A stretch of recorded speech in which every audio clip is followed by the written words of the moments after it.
السلام عليكم، مرحبا بكم في 5 ايبيزود ديال البودكاست ديالكم جي وما كان. الحلقه تكون معنا مدام وفاء المدني. مرحبا بك عبد الرزاق.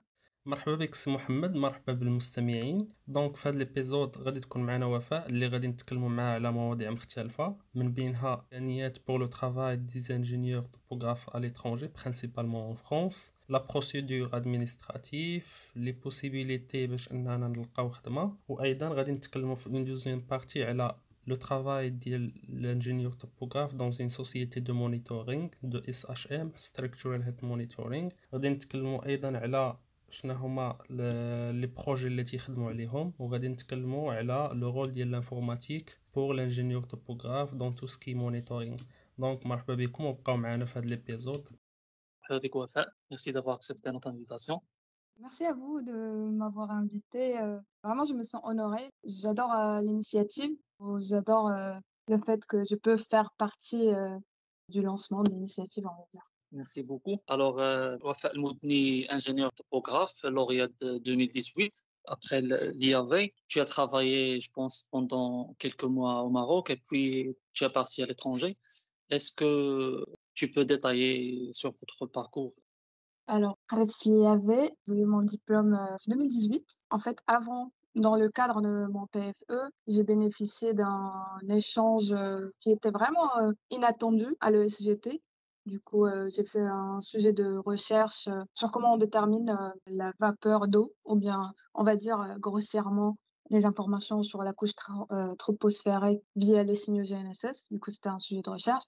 Et du coup, j'ai fait ça en 2018. Et là-bas, j'ai eu des contacts, j'ai rencontré des gens. Et j'ai commencé à considérer la possibilité de...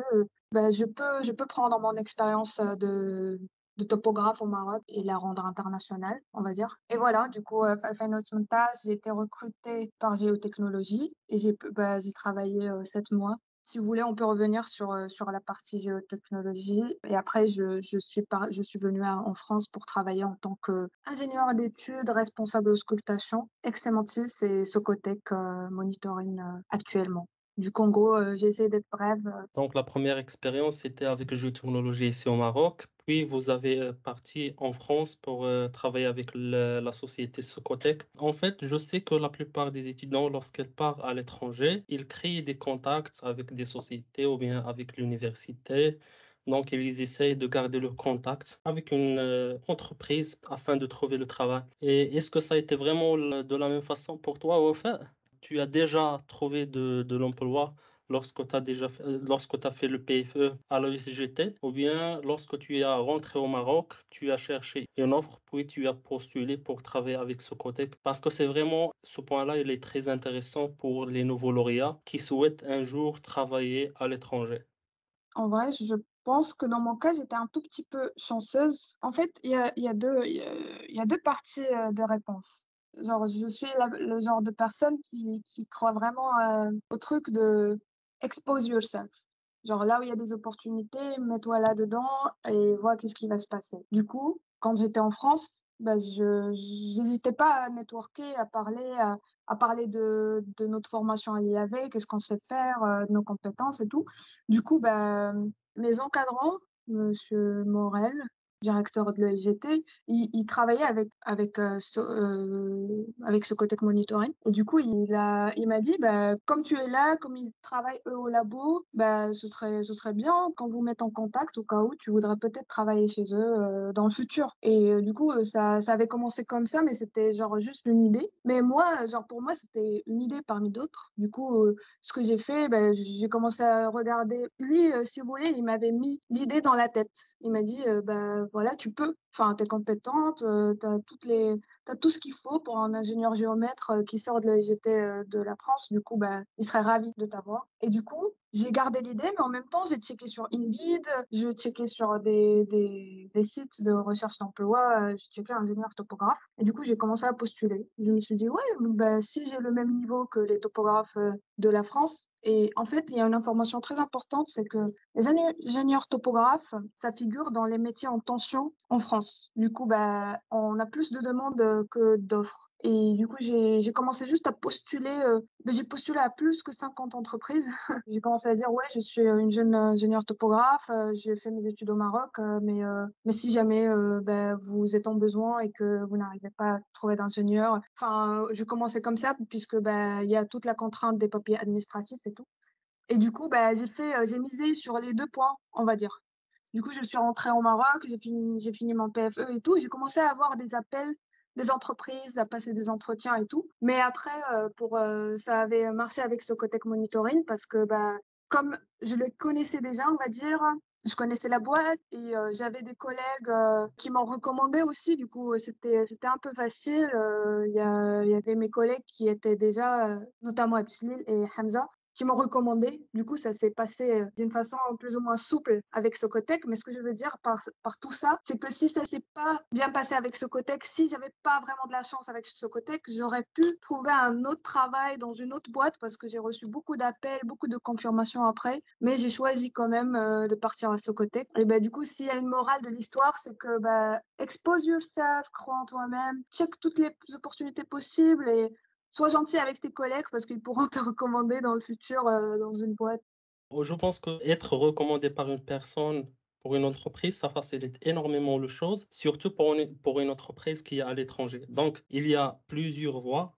Je pense deux dont tu as parlé principalement, c'est que soit tu as déjà travaillé avec l'entreprise dans ton PFE à l'étranger, donc ils te connaissent déjà, ils peuvent te faire confiance parce que le point essentiel, c'est que l'entreprise te fait confiance que tu vas faire le travail, tu as les moyens et que tu es assez qualifié pour travailler chez eux. Le deuxième point, c'est d'être recommandé par des collègues qui ont déjà travaillé avec l'entreprise. Ils te connaissent et la société les connaît, donc ils font l'intermédiaire. Est-ce qu'il y a d'autres possibilités à part aussi de postuler qui est vraiment de la chance? Parfois, il te répond, parfois, il répond pour un entretien, mais parfois, il risque de ne pas avoir le courage parce que la procédure de faire venir un ingénieur de l'étranger, elle n'est pas assez simple. Et concernant ton expérience, quelle est la procédure pour l'autorisation de travail en France? Moi, je vais juste me consacrer à l'exemple de la France parce que je suis plus familiarisée avec ce cas. Enfin, il y a beaucoup de portes. Par exemple, je sais pas, mais par exemple, Trimble, les grandes boîtes, ils offrent tout le temps des opportunités juste sur leur site. Tu vas et tu fais opportunities et du coup, tu as des opportunités. Du coup, tu peux envoyer ton CV si tu parles très bien anglais avec un score TOEIC et tout et tu dis, je parle très bien anglais, je suis très motivée, j'ai fait ça, je sais très bien faire ça. Ils te répondent et tout. En fait, je pense que dans le futur, ça va être dur de passer par des choses sans être recommandé puisque, enfin, là, tu veux partir à un restaurant, tu checkes la note sur Google parce que c'est très important de voir la note, de voir les gens qui ont déjà été familiarisés avec ce, qui ont déjà été en contact avec cette personne, qu'est-ce qu'ils en pensent. Tu vas acheter un produit sur Amazon, tu checkes les reviews. Du coup, je pense que dans le futur, ça va vraiment plus dans ce sens. Du coup, il faut tout le temps être très, très excellent, très correct, faire très bien son travail, respecter les autres, garder de relations clean avec les gens avec lesquels on travaille parce qu'on ne sait jamais. Peut-être dans le futur, ces gens vont avoir une opportunité à te proposer. Désolé, je n'ai pas vraiment d'autres pistes, a priori. Et du coup, malheureusement, il y a les papiers administratifs et les procédures. Du coup, c'est trop dur pour une entreprise. Je pense que c'est logique. Une entreprise qui connaît pas la personne et qui va passer des mois et des mois à construire un dossier administratif, à lui demander une autorisation de travail, à payer des sommes. Et la France, elle rend ça de plus en plus compliqué. Je sais, enfin, en vrai, je saurais pas vraiment me prononcer sur pourquoi.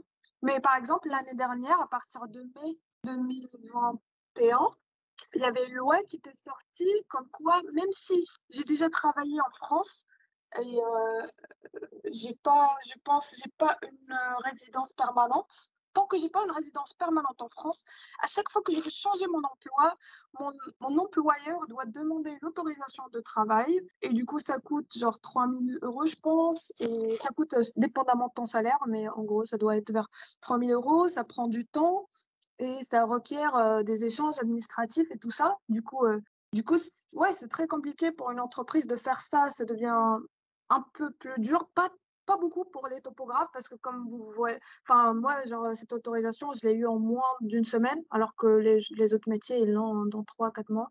Du coup, pas pour beaucoup, mais quand même, une entreprise va toujours préférer la facilité. Du coup, c'est dur pour une entreprise de ramener quelqu'un. Il n'a aucune recommandation derrière. C'est juste parce qu'il a vu son visage dans une caméra et la personne a dit, ouais, je sais bien faire les choses. Enfin, même si la personne est très forte techniquement, c'est dur pour une entreprise de prendre le risque. What if la personne ne peut pas travailler en groupe? What if il y a des choses qui ne vont pas bien? Du coup, ouais, on a vraiment besoin des notes Google, des références, des reviews pour que l'entreprise soit plus ou moins rassurée, on va dire. Oui, construire une confiance. Je pense que partout en Europe, il y a l'obligation d'avoir ce qu'on appelle une autorisation de travail. Cela, à part d'avoir un contrat avec une société, il faut que l'employeur dépose une autorisation auprès de la commune afin d'avoir une autorisation de travail ou un permis unique, par exemple en Belgique, pour que la personne étrangère vienne travailler. Je vais rebondir sur le point des reviews. Pour les produits, on peut acheter des reviews, on peut les falsifier, mais je sais pas pour les personnes ce qu'on peut faire de même. En tout cas, je pense que ça reste toujours pour pouvoir évaluer une personne. Tu ne peux faire ça que en entamant une discussion et des entretiens avec lui. Et je pense qu'un processus de recrutement très fort et un département RH très fort saura faire le job.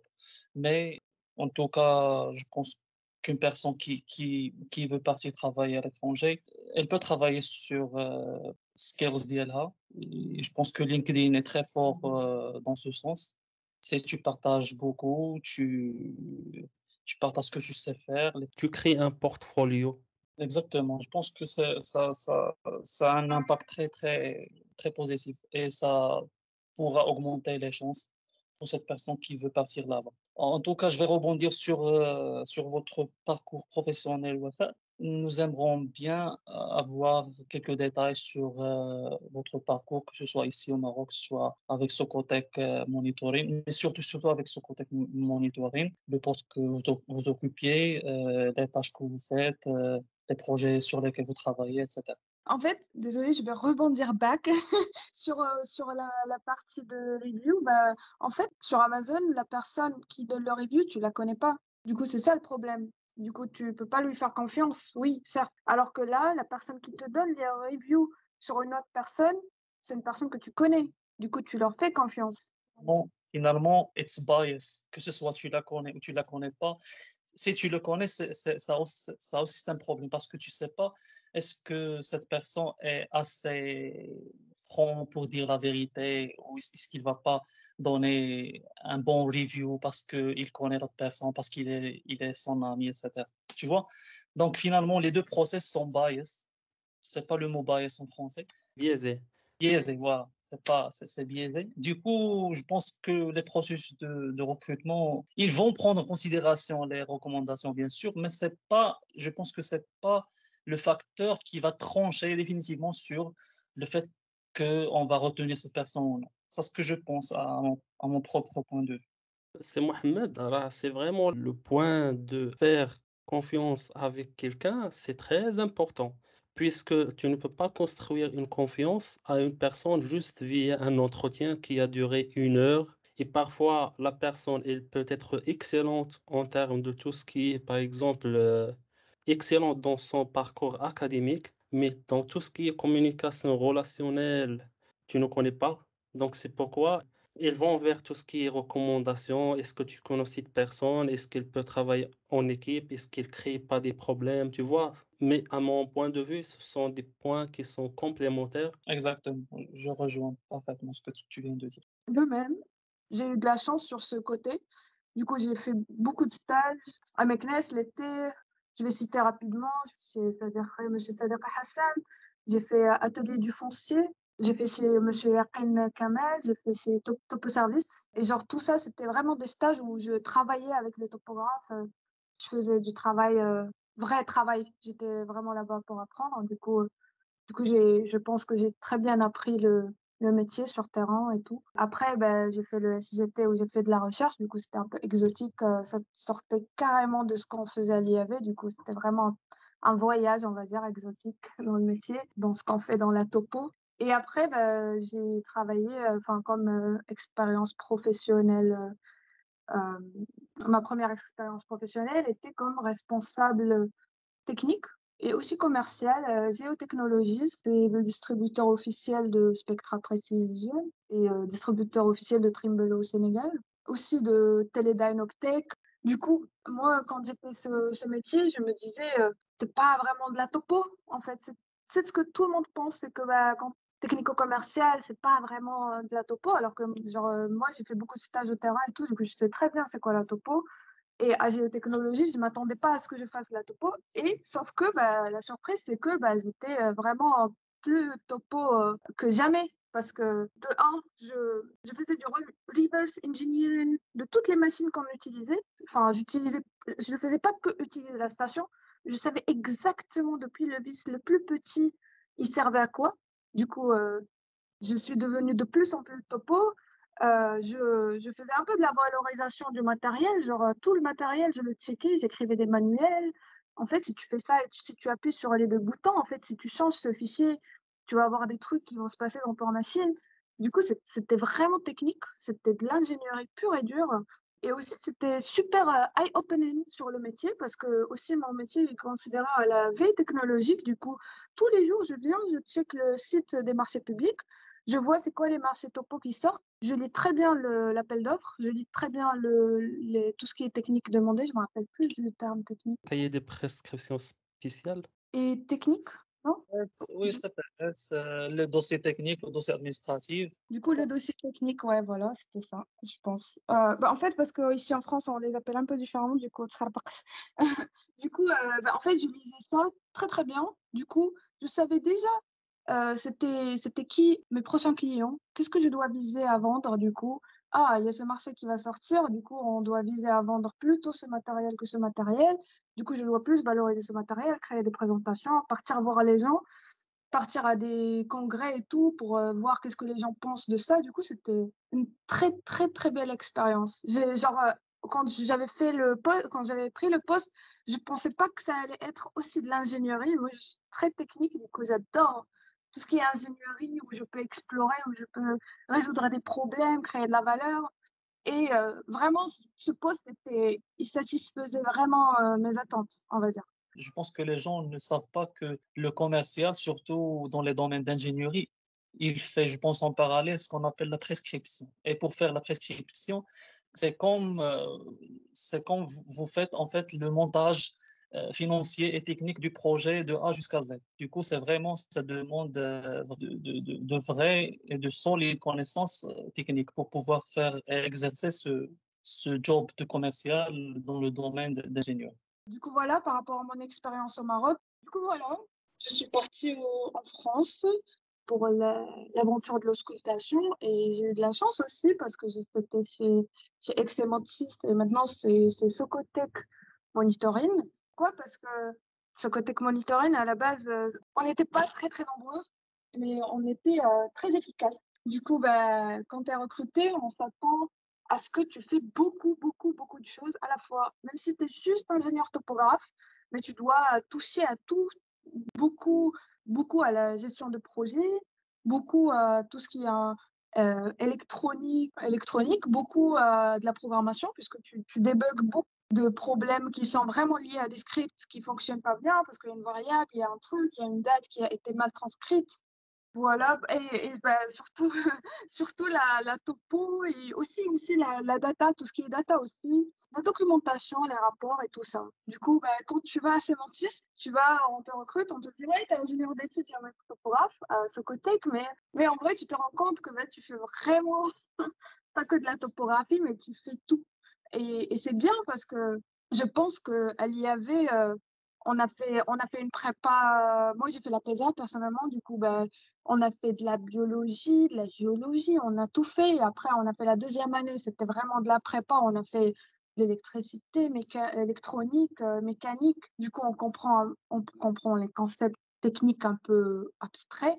Et après, à l'IAV, on a fait de la gestion de projet, études de projet, marché public. Vraiment, je pense qu'on avait touché à tout. Et quand on arrive à Semantis, je pense qu'on est vraiment le profil qu'on cherchait. Du coup, on arrive avec toute confiance en soi à tout faire.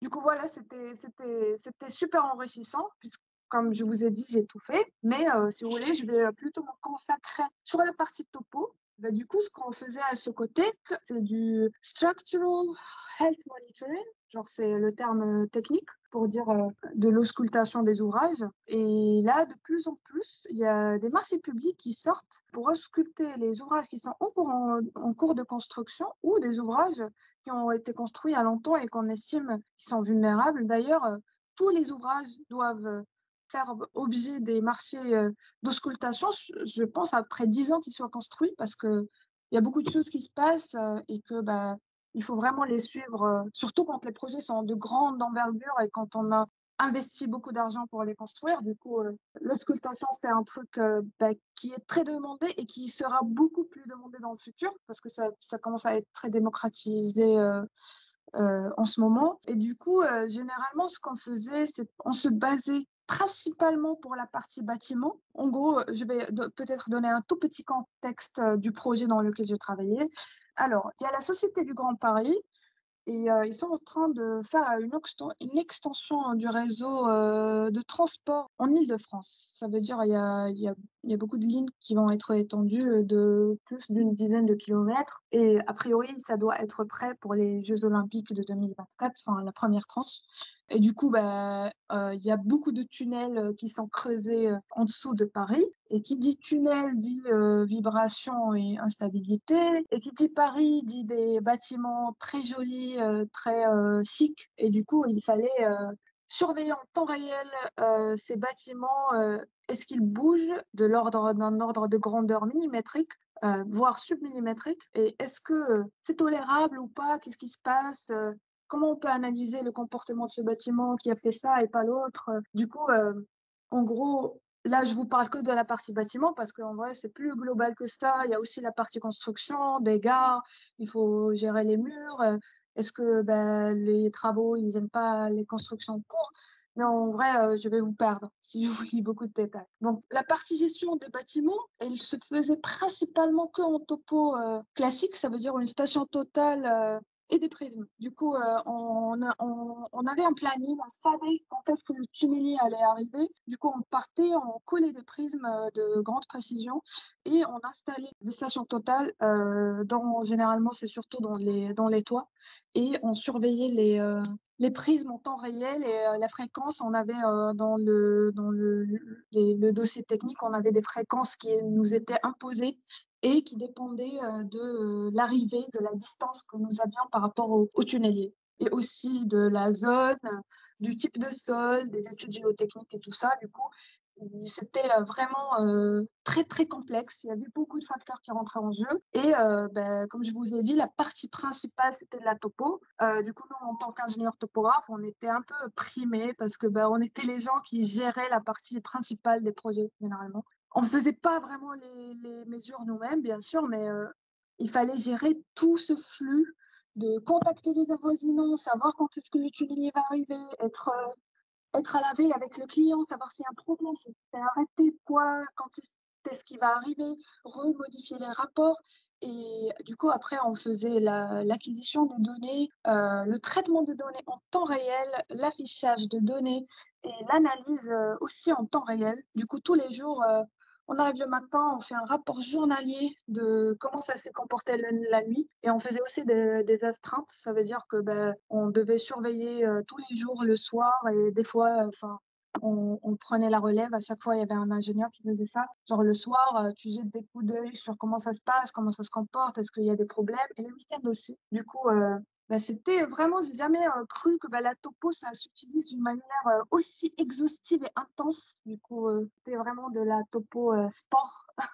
On faisait beaucoup de mesures, beaucoup, et du coup, c'était bien. On voit le rôle de topographe dans tout ce qui est surveillance. Tu parlais de SHM, le Structural Health Monitoring. Au départ, on peut l'imaginer d'une façon simple, c'est que tu as des points tu installes une station totale, tu poses des cibles dans les points que tu veux surveiller et à chaque fois, par exemple, chaque 10 minutes, la station totale fait le relevé des 10 cibles qui sont posées sur les points concernés et refait la mesure chaque 10 minutes, par exemple. Et à la fin, on crée des time series, ce sont des séries temporelles pour voir le déplacement ou bien le mouvement pour surveiller, le vrai terme, pour surveiller le mouvement de chaque point dans le temps. C'est ça exactement, non? Sinon, je pense que le SHM, en plus de la station totale comme un capteur, il peut y avoir d'autres capteurs, par exemple, peut-être des capteurs sonores, des capteurs liés aux vibrations, des capteurs liés aux dilatations,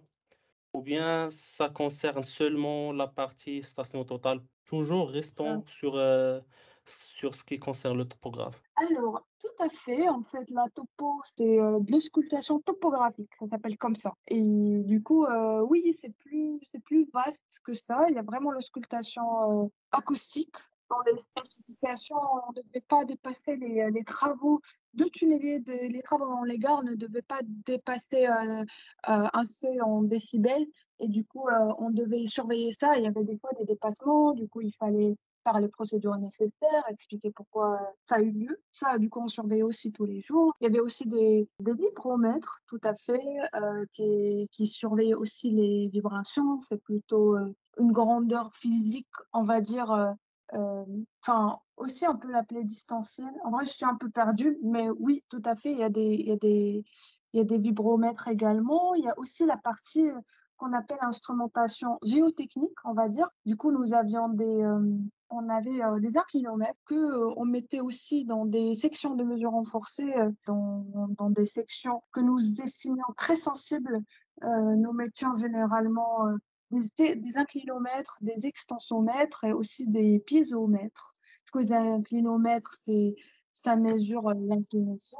Les piézomètres, ça mesure le niveau de l'eau et la pression que fait l'eau sur les ouvrages. Et l'extensomètre, ça mesure plutôt l'élongation des matériaux sous le stress. En fait, c'est vraiment une grandeur quand on sait comment le matériel dans lequel on a mis l'extensomètre, il agit. Du coup, on peut faire plus ou moins une extrapolation de comment nos travaux ils sont en train d'agir sur les structures déjà existantes. Du coup, en fait, comme je vous ai dit, il y avait tout ça, il y avait enfin une panoplie de mesures de détection, on va dire, de mouvements de différentes grandeurs. Mais la partie qui prenait, on va dire, le plus en fait, oui, genre le plus d'efforts, d'énergie et aussi la partie la plus rentable, enfin, je pense la partie où on valorise plus notre travail et du coup, qui était la plus rentable pour l'entreprise, c'était vraiment la partie topo parce que ben ça donnait vraiment, c'était la meilleure précision, bien sûr, et c'était, on va dire, plus intense. C'était une meilleure précision avec une grande densité, parce que au lieu, en fait, pour mettre un inclinomètre ou un extensomètre, un piézomètre, il faut qu'on fasse des forages, il faut qu'on fasse des forages qui dépassent des fois les 40 mètres, les 50 mètres. Du coup, c'est très coûteux. Il faut avoir les arrêtés nécessaires. En gros, ouais, c'est très coûteux, et ça nécessite de grosses interventions pour mettre un seul instrument qui va nous donner une donnée ponctuelle sur cet endroit.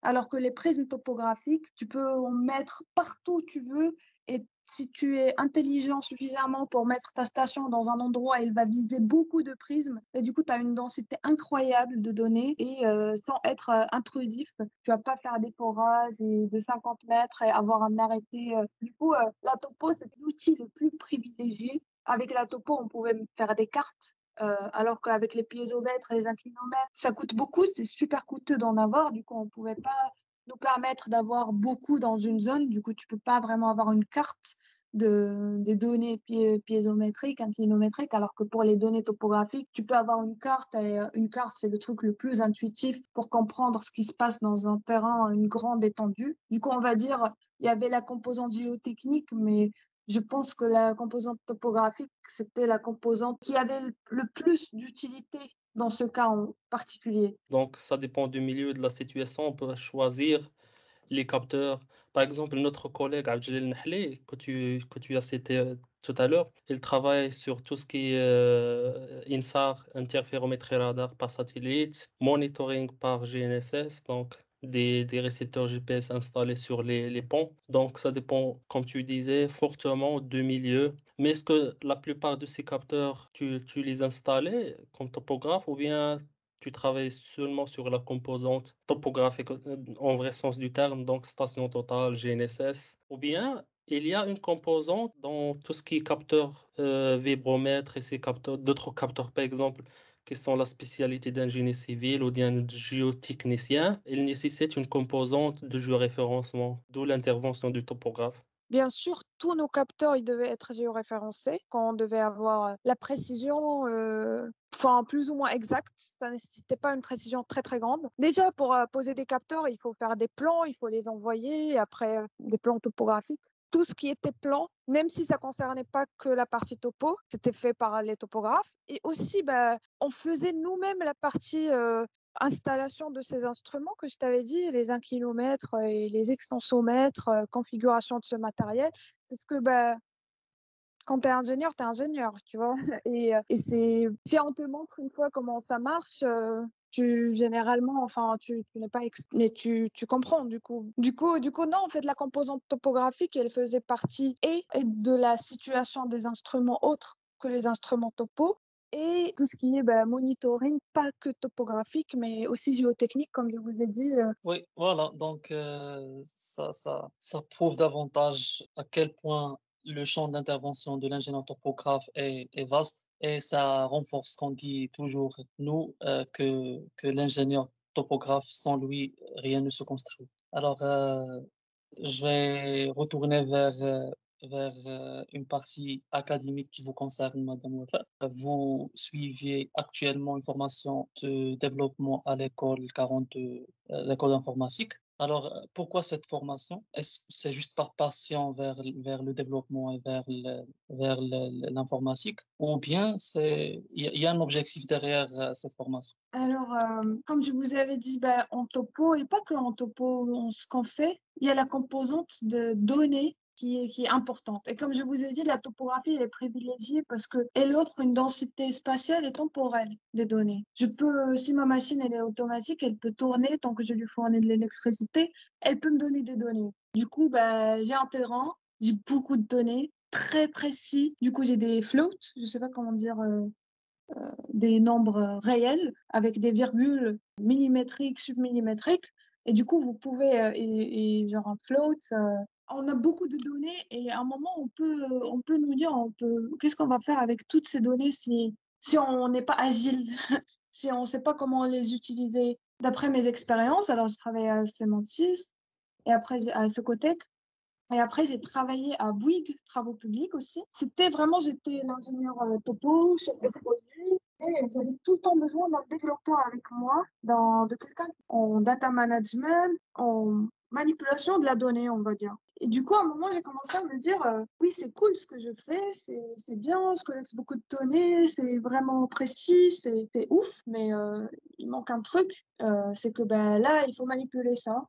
Et pour manipuler ça, on a des PC et du coup, il faut parler avec des PC et du coup, il faut savoir programmer. Heureusement, il y a eu le confinement. Du coup, j'avais commencé à faire des premiers pas en apprendre du Python et j'ai commencé juste à faire des petits scripts par-ci, par-là. Et à un moment, je me suis dit, bah, autant faire ça à temps plein, vu que bah, on sait très bien que c'est le futur, quoi. Enfin, on a beaucoup de données, nos PC on a une capacité de stockage incroyable, une capacité d'acquisition incroyable, mais il faut faire un truc, il faut bénéficier de ça, d'où l'idée de développer. Et en vrai, genre, je suis en première année d'école, du coup, bah, je sais que c'est dur, ça prend beaucoup de temps. Mais genre, le but, c'est pas vraiment de faire le métier de programmeur, mais c'est plutôt de savoir vraiment juste comment optimiser les données, enfin avoir un peu plus de bon sens en tout ce qui est, on va dire, manipulation de la donnée. Aussi, dans le futur, il y a beaucoup d'opportunités bah, qui vont s'offrir à nous. Par exemple,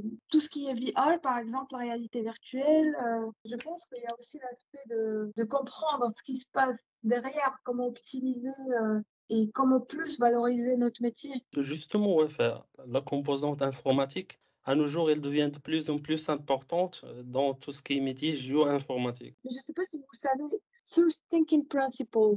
Je sais pas si Non, c'est la moi, je ne notion. connais pas. Me neither. En fait, la notion, c'est que tous les problèmes que tu rencontres dans la vie, c'est la somme de tout petits problèmes. Du coup, si tu as la compétence de décomposer tous les problèmes en des tout petits problèmes, tu vas réussir à résoudre tous tes problèmes. Du coup, je pense que en programmation, en gros, c'est ça ce que tu apprends en fait. Tu apprends à déconstruire le problème à des niveaux très très très petits de sorte à ce que ça soit juste évident. Et du coup, à partir de ces niveaux les plus petits, tu commences à remonter. Mais comme je vous ai dit, j'ai fait Covadis en dessinant des points. Et en dessinant des points entre deux points. Entre deux points, j'augmente la résolution, je gère la taille de pixels, je la rends toute petite. Il y a beaucoup de détails techniques à l'intérieur. En gros, je dessine une ligne en fonction de ton zoom. Tu vois même pas que c'est des tout petits points, mais en fait, c'est juste des tout petits points que je dessine. Et toi, quand tu zoomes, tu dézoomes, tu checks, tu fais des rotations, tu vois les lignes, tu penses même pas que c'est juste des petits points, en fait, qui sont dessinés. Oui, enfin, je comprends parfaitement ce que vous venez de décrire. La discussion, elle est vraiment très riche avec toi, donc c'est vraiment très intéressant. Je pense que ce sera intéressant pour les personnes qui vont écouter cet épisode. Mais la question que je pense quelqu'un qui va écouter l'épisode va poser, c'est en fait la différence organisationnelle entre le métier de topographe au Maroc, puisque tu as déjà eu des stages, une expérience au Maroc, et la profession, par exemple, en France. Donc, tu penses qu'il y a une différence en termes organisationnels de la profession de topographe? Aussi, un point, c'est est-ce que tu es déjà inscrit au tableau de l'ordre? Est-ce qu'il est possible ou pas? Si tu sais, est-ce qu'il y a des conditions, par exemple, pour un ingénieur topographe de s'inscrire à un ordre des géomètres topographes, par exemple, en France? C'est un peu protégé. On fait des bâtons dans les roues pour que ça soit pas accessible à tout le monde. Du coup, je pense qu'il faut faire 2 ans à l'ESGT parce qu'on estime que un ingénieur topographe, il doit avoir une idée exhaustive sur toutes les lois d'urbanisme, tout ce qui se passe en France. On estime que chaque pays a ses différentes. C'est la même chose pour les étudiants qui viennent par exemple de l'ESGT en France et viennent pour travailler au Maroc. Ils doivent faire des stages par exemple au cadastre, ils doivent faire des stages dans des entreprises, ils doivent par exemple assister à des cours sur le foncier, sur le cadastre, je pense. Donc c'est normal que la situation de chaque pays elle est différente de l'autre, surtout en termes du foncier, du droit foncier, de l'urbanisme, de la législation, beaucoup de choses. Je pense que c'est important. C'est important si tu veux exercer le métier de géomètre. Alors que moi, je fais que la partie ingénierie. Du coup, j'ai un peu oublié cette dimension qui est vraiment très, très importante. Je pense que c'est limite, c'est ce qui donne à notre métier beaucoup de valeur. Enfin, parce que la partie tech, tout le monde fait de la tech en ce moment, tout le monde fait de l'ingénierie. Ben, heureusement que c'est protégé par une inscription au tableau de l'ordre des géomètres topographes. En France, à ma connaissance, c'est au moins pour les diplômés, par exemple, de l'ESGT. Donc, tu dois exercer au moins 2 ans dans le privé avant d'être inscrit au tableau de l'ordre. Donc, je pense qu'on est arrivé à la fin de l'épisode. Le débat était très riche, très intéressant. Alors, comme d'habitude, on a un rituel podcast. Si vous avez, madame, à faire une recommandation d'un ouvrage que vous avez lu et qui t'a impressionné le plus. Ouais, je pense que je vais pas dire un truc très spécial. C'est un best-seller. Du coup, on va dire, c'est une trilogie, mais cet auteur m'im- m'impressionne beaucoup. Je l'adore. C'est Yuval Noah Harari. Du coup, j'ai lu ces 3 livres. Du coup, il y a Sapiens, il y a Homo Deus et 21 Lessons for the 21st Century. Du coup, Sapiens, ça parle un peu de notre histoire.